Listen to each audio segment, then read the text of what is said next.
Hello, we're going to make a video, and this video will demonstrate installing VcXsvr.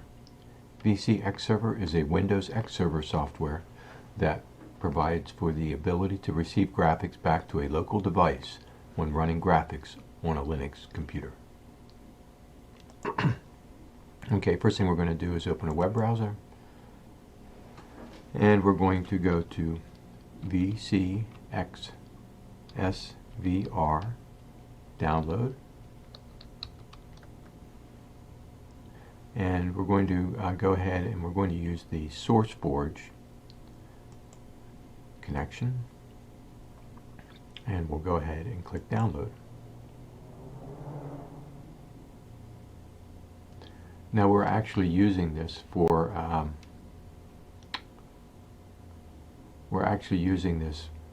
the purpose of getting an X server to use with PuTTY. Okay, so I'm going to click the open file thing here, and we're using this for using it with PuTTY, and we just want the X server running. We don't want the X server to display its own windows. Okay, so here it comes up and it says that it wants to know if I really want to install this. The answer is yes. I'm going to get rid of my browser here because I don't need it. Okay, and I'm just going to take the defaults here for the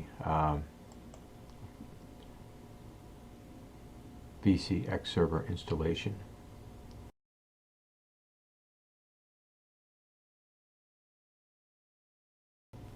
Okay, it's completed. We'll go ahead and close it. Okay, to run this, I'm just going to click on the desktop icon. I could click on the icon, or I could use the start menus. Go to the start flag, click all apps, and if I scroll down here to the X section, there you can see the X launch. That's the same thing as this desktop icon. So in order to get what we're trying to accomplish, we just want the X server to run, and then later we'll integrate it with something like PuTTY. We're going to click on multiple windows, and display number will be -1, and then we'll just go ahead and click next. And we're going to start it with no client. We're just running the X server. So we'll click next. And we can just take these defaults. That'll be fine. And we'll go ahead and click finish. And it's asking for a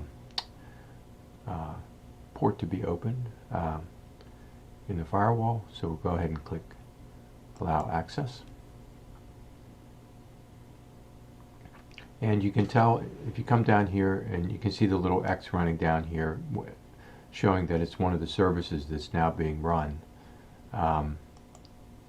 And if I click on that little up arrow, you can see the X popped up into the service section there. So that's the X running. Okay, so that's actually the end of this video. We just wanted to get to the point where we could see that X was running as a service. Okay, thanks for listening. I hope this was helpful.